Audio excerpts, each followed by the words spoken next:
ইসলামী করেন, এনসিপি করেন, আপনি যেই দলই করেন না কেন, আপনি ইউএসএ থাকেন, কানাডা থাকেন, সফটওয়্যার ইঞ্জিনিয়ার হন, সাহিত্যিক হন, কবি হন, আপনি যে ইনপুটটা দেবেন সেটা ঘুরে ফিরে বাংলাদেশের পক্ষে যেতে হবে।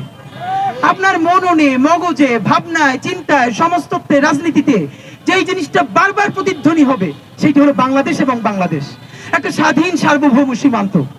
আমরা সেই দেশটা আমরা ঘুরে ফিরে সবাই মানে দেখেন, আজকে আমরা দিল্লির বিরুদ্ধে যে কথা বলি তা তো আমরা দিল্লির ন্যারেটিভই বলি। কেন দিল্লির বিরুদ্ধে কথা বলতে গিয়ে আমাদেরকে আবার ইসলামাবাদের পক্ষ হয়ে কথা বলতে হচ্ছে? কেন? ঢাকা কোনো জমিন না? আমাদেরকে দিল্লি, হ্যাঁ, পাকিস্তান, চায়না, শ্রীলঙ্কা আমাদের দারুণ প্রতিবেশী। যেমন প্রতিবেশী আমাদের ভারত, আমরা এখানে কোনো প্রভু চাই না, আমরা অনেক ভালো প্রতিবেশী চাই। আমরা বঙ্গোপসাগরের মধ্যে হতে দুনিয়ার সব জায়গায় চলে যেতে চাই। আমাদেরকে পাকিস্তানকে লাগবে, চায়নাকে লাগবে, এমনকি ভারত যদি প্রভুত্ব বন্ধ করে তারা ভালো প্রতিবেশী হয়, আমাদের ভারতকেও তো লাগবে। শুধু আমাদের লাগবে না, আমাদেরকেও ভারতকে লাগবে ভারতের স্থিতিশীলতা রক্ষার জন্য। সেটা যদি হয় তাহলে কেন আমাদের দেশে আজকে একজনই গিয়ে একটা ভারতের পতাকা লাগাই দিচ্ছে? আবারও বলি, ভারতের পতাকা কিংবা পাকিস্তানের পতাকা পায়ের নিচে লাগাই দিয়ে হাইটে যাওয়ার মধ্যে আমরা বড় কোনো গৌরব মনে করি না। আমি সারাক্ষণ শুধু ভারতের বিরুদ্ধে কথা বলছি আর পাকিস্তানের পতাকা পাড়িয়ে যাচ্ছি। সেই ভাঙা রাষ্ট্র পাকিস্তানেরও পারমাণবিক বোমা আছে, আর ভারত দুনিয়া ব্যাপী তার হেজিমনি দিয়ে আইটি সেক্টর দখল করে শুধু বাংলাদেশ না, যাকেই সে থ্রেট মনে করে তার বিরুদ্ধে প্রোপাগান্ডা ছড়াচ্ছে। আর আমরা এখানে বসে কি করছি?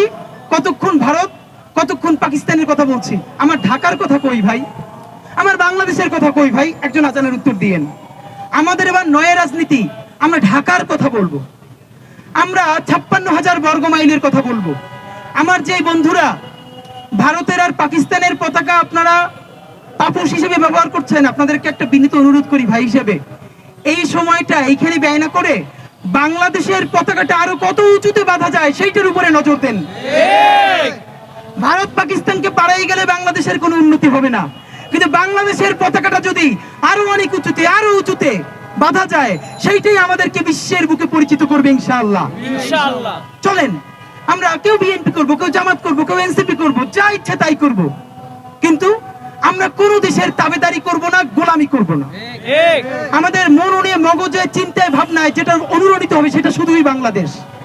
এই জমিনটা এত স্বাধীন, আপনাদেরকে বলি, মুঘল আমলেও যখন সব দখল হয়ে গেছে, আমাদের 12 ভূঁইয়ারা কিন্তু এই স্বাধীন জমিনে তাদের বিরুদ্ধে লড়াই করেছেন। তারা কিন্তু বুক চিতিয়ে লড়াই করেছেন, এই ঢাকা কারো তাবেদার হয় নাই। তাহলে গত 600-700 বছর ধরে আমাদের যে আজাদির লড়াই, আমাদের আজাদির ইতিহাস, আজকে সেই আজাদির ইতিহাসকে সোজাসাপটা দাঁড় করিয়ে রাখার জন্য কতক্ষণ কেন আমার ভারত লাগবে, কতক্ষণ কেন পাকিস্তান লাগবে? আমাকে বলেন। আমাদের সবাইকে লাগবে প্রতিবেশী হিসেবে, প্রভু ছাড়া আর কাউকে লাগবে না। এইখানে যত পার্সেন্ট মুসলমান হোক, সংখ্যা আমরা বলবো না, আমরা তাওহীদবাদী মানুষ হিসেবে এই রাষ্ট্রের প্রভু একমাত্র আল্লাহ, এবং আমাদের ক্ষমতার উৎস আমাদের জনতার বৈধতা। এর বাইরে আমাদের আর কোনো দিল্লির অথবা ইসলামাবাদের কারো তাবেদারির প্রয়োজন নাই। আপনাদের প্রতি বিনীত অনুরোধ, আমাদের যে তরুণ ভাইয়েরা, ওসমান হাদি এবং তার টিম রাজনীতিতে নেমে যেই জিনিসটা সব থেকে ভালোভাবে করতে পেরেছে, শত শত অ্যাপলিটিক্যাল জেনজি তারা আমাদেরকে টেক্সট করে, আমাদের সাথে এসে যোগাযোগ করে যে পলিটিক্স যে এমন হইতে পারে, ইলেকশন যে এমন হইতে পারে, এইটা আগে জানলে তো আমরা পলিটিক্যালি মোটিভেটেড হইতাম। যাদেরকে অ্যাপলিটিক্যাল পোস্ট হিসেবে ট্রিট করা হয়েছে, তারা এখন আলহামদুলিল্লাহ পলিটিক্যাল হয়ে উঠছে।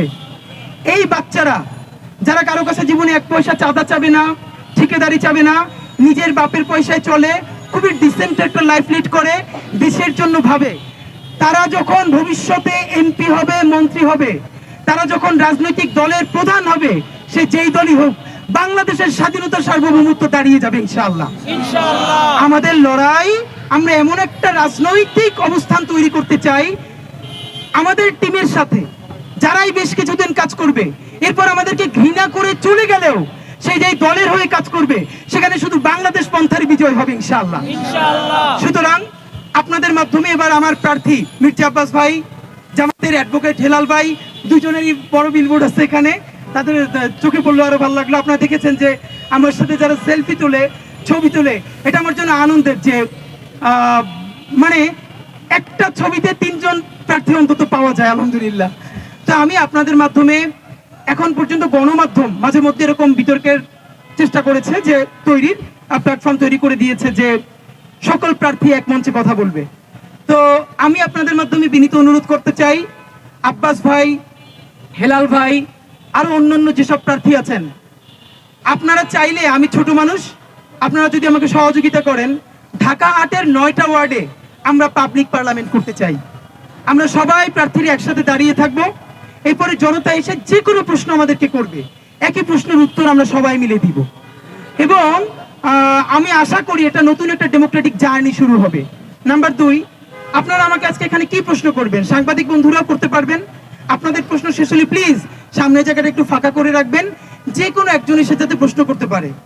আমাকে আপনি যে কোনো অস্বস্তিকর প্রশ্ন করতে পারবেন, আমি উত্তর দেওয়ার চেষ্টা করব। আর যদি মনে করি আমি উত্তর দিব না, সেটাও বলবো যে এই প্রশ্নের উত্তর আমি এখন দিব না, কারণ দুনিয়ার সকল প্রশ্নের উত্তর দেওয়া সবার জন্য কাজ না। সুতরাং আমি চেষ্টা করব উত্তর দেওয়ার, আর সেটার উপর আমাদের হোমওয়ার্ক না থাকলে বলবো, আমরা হোমওয়ার্ক করে পরে জানাবো। তো আপনাদের মাধ্যমে আমরা দোয়া চাই, আজকে তফসিল ঘোষণা হবে, আমরা তফসিল মোবারক বলতে চাই, এবং ইতিহাসের শ্রেষ্ঠতম নির্বাচনটা হবে সেই প্রত্যাশায় আপনাদের ভালোবাসা চাই, দোয়া চাই, আপনাদের কাছ থেকে প্রশ্ন চাই, সহযোগিতা চাই। আসসালামু আলাইকুম।